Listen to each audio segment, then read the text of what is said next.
FM 93 radio Pakistan اسلام آباد سے ادبی پروگرام افکار کے ساتھ حامد ظہور حاضر ہے۔ پروگرام افکار میں سامعین آج ہم بات کریں گے افسانے پر۔ برصغیر پاک و ہند میں افسانہ اس وقت کس نہج پہ ہے، یہ ایک سوال ہے، کیونکہ اگر ہم گزشتہ کچھ دہائیوں پر نظر ڈالیں تو نظر آئے گا کہ نظم اور غزل میں زیادہ کام ہوا ہے، جبکہ نثر کو اتنا زیادہ آگے نہیں لایا گیا، یا نثر جو ہے وہ ابھی تک اتنی ان دہائیوں میں نظر نہیں آتی۔ لیکن یہ نہیں ہے کہ نثر تخلیق نہیں ہو رہی، نظم اور غزل جہاں پر اپنا مقام بنائے ہوئے ہیں وہاں پر نثر کی جو اصناف ہیں وہ بھی وہیں پہ موجود ہیں۔ حال ہی میں ایک دو نئے ناول بھی ہمارے سامنے آئے، اور ایک نوجوان نسل جو ہے وہ اس وقت افسانے میں آگے آ رہی ہے۔ اس نوجوان نسل کے ہاں موضوعات ایک نئی جہت کے ساتھ یا تو ابھر کر آ رہے ہیں، یا ہماری جو نئی نسل ہے وہ اب اپنے معاشرے کو زیادہ حساسیت سے دیکھنا شروع ہوئی ہے۔ اسی نوجوان نسل کے نمائندہ افسانہ نگار جواد گل آج ہمارے ساتھ اسٹوڈیو میں ہیں۔ اس سے پہلے کہ ہم جواد سے گفتگو کا آغاز کریں، ایک مختصر افسانہ ہم ان سے انہی کی آواز میں سنتے ہیں۔ شکریہ حامد۔ میرے افسانے کا عنوان ہے میں تیری سمت مگر مستقل سفر میں ہوں۔ کہانی یہ نہیں ہے کہ کوئی اگر گرین پارک میں بیٹھا گھنٹوں چاند کو گھورتا رہے تو کسی کو کیا شکایت، یا رمبور سے بمبورت راتوں پیدل آروہی امروہی کرے تو کسی کا کیا نقصان، یا پھر ٹاور برج پہ کھڑا کسی کو خط لکھ کر دریا برد کر ڈالے تو کوئی کیوں ناراض ہو، اور اگر کوئی سیکورنر اسکیور میں بیٹھے بیٹھے زندگی کے دن لوگوں کی مرضی سے گزار دے تو پھر اس دل کو کیا پریشانی۔ کہانی یہ بھی نہیں ہے کہ اسے اس مکان سے کیوں لگاوٹ ہو گئی تھی، وہی محلہ شیخ الاسلام کی گلی نمبر 3 کا آخری پرانی طرز و تعمیر کا عروسیوں والا مکان، جو اس کے دل میں گھر کر گیا تھا، جہاں اس نے جوانی کے چند ہی دن گزارے تھے۔ وہ ہمیشہ سے ممنوع گلیوں اور علاقوں کا یاتری تو تھا ہی، سو اس مکان کی سنتوں کو بھی اپنانے لگا۔ پھر اس مکان کی مالکن جھبرے بالوں والی اس ایرانی لڑکی نے حافظ کے دیوان سے اس کی زندگی کی فال نکال کر اپنی مرضی کا فیصلہ سنا دیا، اور وہ دونوں اب گرین پارک میں بیٹھے اپنے اپنے ماضی سے بوسیدہ اوراق کی تلاوتیں کرتے رہتے۔ ایک دن وہ دونوں وہیں چاند کے کنارے بیٹھے تاروں کے کنکر چاند جھیل میں پھینک رہے تھے، اور وہ یہ سوچ رہا تھا کہ زندگی چاند کے کنارے اپنی مرضی سے بیٹھے بیٹھے بھی تو گزاری جا سکتی ہے، کہ اچانک اس لڑکی کی باتوں کو وہ غور سے سننے لگا، مگر اسے کچھ سمجھ نہ آئی۔ وہ تو جیسے جند بول رہی تھی۔ وہ سٹپٹا گیا۔ اس نے جھبرے بالوں والی ایرانی لڑکی کو چاند کی جھیل میں پھینک ڈالا اور چاند کو گھورنے لگا۔ کہانی یہ بھی نہیں کہ پھر وہ اس محلے سے یادوں کا رخصتانہ لے کر انہی دنوں کالاش جا نکلا، جہاں اسے زندگی اپنے پورے مفہوم کے ساتھ ملی۔ ہر طرف خوبصورت اور دل میں لوچ بھرنے والے باغات، بغاوت کے آئین پر عمل پہرا منہ زور نتھرے پانی کے جھرنے، باوقار پہاڑوں کے کف دست پہ قدرت کی عظمت کی چغلی کھاتی ہوئی ایک حسین وادی۔ یہ وادی اس لڑکی کے یاد کے زخم بھرنے کے لیے مرہم ثابت ہوئی۔ کالاش اس سے بھاگ گیا، اس کا دل بہلنے لگا۔ ناقل کہتا ہے اس کی زندگی کے یہ ظہیر دن یوں ہی گزرتے تھے کہ وہ روز رمبور سے بمبوریت اور بمبوریت سے رمبور کے درمیان پہاڑوں پر راہنوردی کرتا۔ اس کے دن رات ریلے ریس کی طرح گزر رہے تھے کہ ایک دن بادامی رنگ کی جینز اور سرخ ہیٹ پہنے اس کے نزدیک سے ایک ٹریکر لڑکی بھی گزر گئی۔ مغربی اتوار اور لبادے میں غلطہ و مشرقی چہرہ جو شاید بہت عرصہ کالاش رہنے آیا تھا۔ زندگی کی فائل میں ایک نیا پنہ لگنے کو تھا۔ چاند کو مسلسل تکنے کی سنت بدستور ادا ہو رہی تھی کہ ایک شام وہ ٹریکر لڑکی گدلے پانی کی بوتل اٹھا لائی، اور پھر فضا میں گلاسوں کی چیخیں بلند ہوتی چلی گئیں۔ اس نے پہلی مرتبہ مشرق کی آنکھوں سے مغرب میں غروب ہونے والے سورج کی سرخی کو مٹتے ہوئے دیکھا۔ چاند شاید آج اس کی پشت پر تھا۔ ممنوع گلیوں کے یاتری نے آج یہ فیصلہ بھی سنا دیا کہ زندگی کالاش میں لڑکھڑاتے ہوئے قدموں اور بوجھل سانسوں کے ساتھ اپنی مرضی سے گھومتے پھرتے بھی تو گزاری جا سکتی ہے۔ ویسے یہ فیصلہ کرنا بھی اپنی جگہ مشکل ہے کہ زندگی کرنا نوافل میں ہے، کوئی سنت ہے یا پھر فرض، لیکن یہ ضرور ہے کہ زندگی بڑی انا پرست ہے۔ وہ خود کو کبھی مذاق نہیں بننے دیتی۔ کبھی کوئی بھی جب زندگی کو ایزی لینے لگتا ہے، ٹھیک اس کے اگلے ہی پل وہ بچوں کا کھیل کھلا کر 99 پر ڈستی ہے اور 0 پر لا چھوڑتی ہے، بالکل اسی طرح جیسے لندن ایئرپورٹ پر اس کے جہاز نے اپنے پہیوں کو سبک انداز میں رن وے پر چنگاڑتی ہوئی آواز کے ساتھ چھوڑ دیا۔ اور کہانی یہ بھی نہیں کہ اسے لندن میں سرخ ہیٹ والی کے ساتھ رہتے ہوئے اب 6 ماہ ہو چکے تھے۔ بچپن سے ایک سانولی سی سوچ اس کے ساتھ جوان ہوئی کہ میری زندگی میں بھی چونکہ چنانچہ کی اہمیت ہو، میرے ماضی کے صفحوں پر اچانک لفظ کی تکرار آئے، کوئی ٹوسٹ آئے اور میری زندگی یکسر تبدیل ہو جائے۔ مگر اس کے نزدیک اس کے ساتھ اب تک ایسا کچھ بھی نہ ہوا۔ بات یہ ہے کہ حادثے، واقعات، نئی تبدیلیاں کبھی کبھی طبل بجاتے ہوئے آ جمع ہوتے ہیں، لیکن اکثر ایسا نہیں ہوتا۔ وہ منہ بغل کی طرح آتے ہیں اور جب تک ہاتھ لگا کر نہ دیکھیے پتہ بھی نہیں چلتا۔ شروع میں تو وہ لندن کی دوڑتی ہوئی صبحوں، ٹہلتی ہوئی شاموں کا مشاہدہ کرتا رہا۔ ممنوع گلیوں کا یاتری اب لندن کی تاریخی گلیوں اور عمارتوں پر عمر رفتہ کی تماثیل پڑھتا رہا۔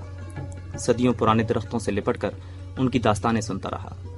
آخر لندن نے اس پر اپنا سحر کر دیا اور یہ زائر ہر طرح کا تبرک اپنی جھولی میں سمیٹتا چلا گیا اور بآواز بلند یہ نعرہ لگانے لگا کہ زندگی دریائے ٹیمز کے گلابی ساحلوں پر آنکھیں بند کر کے اپنی مرضی سے لیٹے لیٹے بھی تو گزاری جا سکتی ہے۔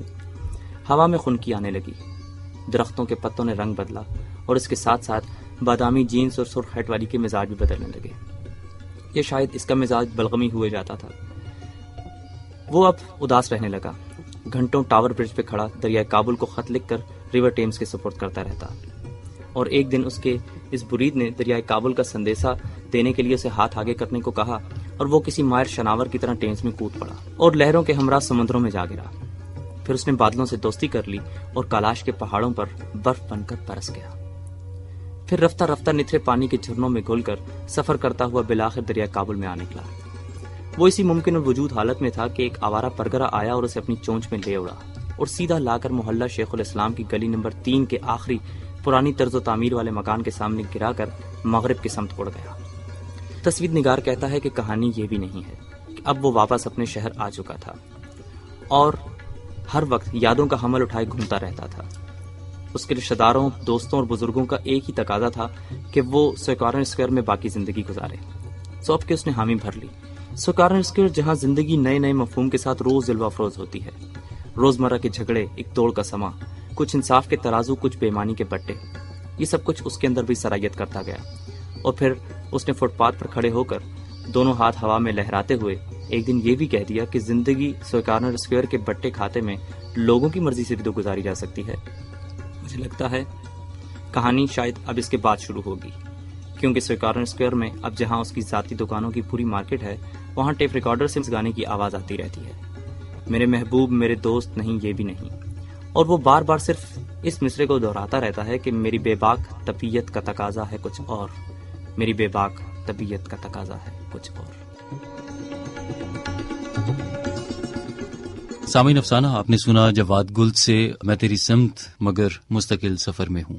افسانے کی بنت اور اس کی جو لفاظی تھی وہ آپ نے یقیناً سنی کہ آج کا ہمارا جو نوجوان افسانہ نگار ہے یا ہماری جو نئی نسل لکھنے والوں کی ہے، وہ کس طور اور کس حیثیت سے اس معاشرے کو سوچ رہی ہے، دیکھ رہی ہے اور یہاں پر رونما ہونے والی تبدیلیوں کا بغور مشاہدہ نہ صرف کر رہی ہے بلکہ اسے جذب کر کے اسے کہانی کی شکل میں بیان کرنے کی پوری کوشش کر رہی ہے، اور یہ یقیناً ایک بھرپور اور خوبصورت اور کامیاب افسانہ آپ نے سنا جواد کا۔ بات کرتے ہیں جواد سے کہ جواد، جیسے شروع میں نے کہا کہ آج کا جو نوجوان ہے وہ زیادہ حساسیت سے اس معاشرے کو اس نے دیکھنا شروع کیا ہے، اس کے اندر سینسٹیوٹی زیادہ ہے۔ شاید اس کی وجہ یہ ہے کہ جو ایک تبدیلی آ رہی ہے اور پاکستان جن حالات سے گزر رہا ہے، آپ میری اس بات سے کس حد تک متفق ہوں گے کہ کیا واقعی آج کا نوجوان جو لکھنے والا ہے وہ پہلے کی نسبت زیادہ حساس ہو گیا ہے؟ ہاں، یقیناً حامد، میں آپ سے یہاں پہ اتفاق کروں گا اس حوالے سے،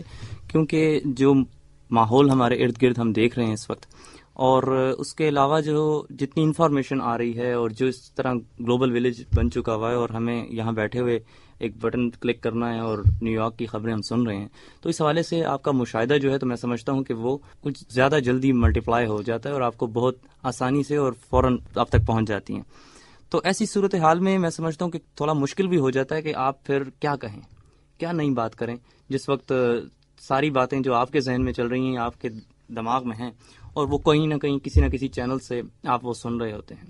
یہ بات آپ کی ٹھیک ہے جواد کہ کسی نہ کسی طور جو آپ جذب کر رہے ہیں ذہن میں یا آنکھ کے ذریعے ایک بات آپ نے دیکھی ہے، وہ آپ کے ذہن پر کہیں نہ کہیں نقش ہوتی ہے۔ پھر اگر حساس ذہن کا آدمی ہو وہ اس کا اظہار چاہے گا، اس کا راستہ تلاش کرے گا۔ افسانہ آج جو لکھا جا رہا ہے، آپ اسے اس وقت خود نوجوان ہیں، نوجوان نسل سے آپ کا تعلق ہے، ایک بہت بڑا پیریڈ برصغیر میں خاص طور پر نثر کے حوالے سے بہت بڑے بڑے نام ہیں۔ آج کا جو افسانہ ہے یا آج کی جو کہانی ہے وہ کہاں ہے؟ میں سمجھتا ہوں کہ اس حوالے سے کام آج کل جو ہو رہا ہے وہ میں تو اس سے بہت حد تک مطمئن بھی ہوں. گو کہ جیسے آپ نے شروع میں کہا کہ شاعری کی طرف رجحان زیادہ ہو جاتا ہے، تو یہ ایک نیچرل سی بات ہے کہ ٹین ایجر جو ہیں تو ان کی فوری طور پہ ہم بھی شاعری کی طرف شروع میں آئے، اور لیکن وقت کے ساتھ ساتھ جب پتہ لگا کہ ہم کچھ یہ فیلڈ جو ہے تو ہمارے لیے زیادہ بہتر نہیں ہے یا ہم نہیں کر پائیں گے یہ کام، تو اب پھر اس کے بعد فکشن کی طرف اور پھر پڑھنا شروع کرتے ہیں. اور تو میں یہ سمجھتا ہوں کہ آج کل جو کہانی لکھی جا رہی ہے، ایک تو ہم یہ بھی دیکھتے ہیں فقدان جس بات کا، اور ہر چینل پہ ہر جگہ پہ یہی بات کی جاتی ہے کتاب سے دوری، تو یہ ایک بہت بڑا ایلیمنٹ ہے کہ ہم پڑھتے نہیں ہیں، اور جب پڑھتے نہیں ہیں تو یقیناً ہم کچھ پروڈیوس بھی نہیں کر پاتے اس حوالے سے. لیکن جتنا بھی لکھا جا رہا ہے کم ہے، اس کو زیادہ ہونا چاہیے.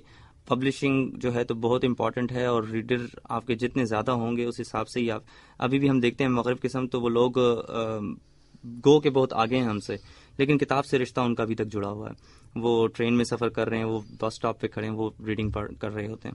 تو اسی حساب سے اگر آپ دیکھیں تو بک جتنی وہاں پہ بکتی ہیں یا جو کچھ ہوتا ہے اس کے مقابلے میں پاکستان میں میرے خیال سے میں نہیں سمجھتا 500 یا 1000 سے زیادہ کی کوئی کتاب چھپتی ہوگی کسی نئے بندے کی، اور وہ پوری طرح شاید دوستوں میں ہی بڑھ جاتی ہے، دکانوں پہ یا بکنے والا سلسلہ اس کا نہیں ہو پاتا. تو اس حوالے سے تو تھوڑا سا مطلب دل برداشتہ ہو جاتا ہوں کبھی کبھی کہ پڑھنے والا کوئی ملے گا بھی کہ نہیں کسی افسانے کو یا میری کتاب کو. لیکن جو حساسیت اپنے ذہن میں ہوتی ہے یا جو آپ کے اندر کا انسان ہوتا ہے اس کو کچھ نہ کوئی وے چاہیے ہوتا ہے، وے آؤٹ چاہیے ہوتا ہے جس میں وہ ایکسپریشن آپ اپنا دینا تو ہے، چاہے آپ افسانہ نگار ہیں، کوئی شاعر ہیں، کچھ بھی ہیں. وقت کا آتا ہے جس وقت اندر وہ مواد پک چکتا ہے تو اس وقت وہ اپنا ٹائم لیتا ہے، اس کے بعد وہ آپ پروڈیوس کر دیتے ہیں. سم ٹائم یہ بھی ہوتا ہے کہ آپ کو فیم کی ضرورت بھی نہیں پڑتی. کبھی کبھی آپ کہتے ہیں میں اپنے لیے لکھ رہا ہوں، اور میں ٹھیک ہے آپ اپنے لیے بھی لکھتے ہیں، لیکن اپریسیشن ایک بہت بڑا ایلیمنٹ ہے جو کہ ایک ہر تخلیق کار کو میں سمجھتا ہوں کہ کچھ موٹیویٹ کرتا ہے، اس کی ضرورت محسوس کرتا ہے ہر لکھنے والا. اب جو آپ لکھ رہے ہیں کتاب کا ارادہ خواہش ہو کہ اب ان کو کمپائل کرنا چاہیے، آپ کا پروفائل خاصا پچھلی کم و بیش 10-11 سال پہ محیط ہے، تو اس سارے عرصے میں اتنا تو لکھا ہوگا کہ کتابی شکل جو ہے اس کو دی جا سکے.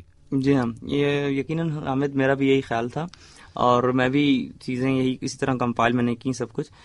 لیکن آن ایئر آج یہ بات میں کرنے لگا ہوں کہ میں خیال میرا جو ہے تو ناول کی طرف کچھ زیادہ اب بڑھتا چلا جا رہا ہے. تو ممکن ہے کہ میں ان افسانوں کو بھی کہیں نہ کہیں شاید چھاپوں، لیکن بیسیکلی میں اس وقت جو ہوں تو I am looking for novel. تو انشاءاللہ بہت جلد ایک ناول جو ہے تو آپ کو ملے گا. نوجوان افسانہ نگار جواد گل کی گفتگو اور ان کا افسانہ آپ نے سنا. پروگرام افکار آپ سنتے ہیں ہر ہفتے شام 6:30 بجے FM 93 ریڈیو پاکستان اسلام آباد سے.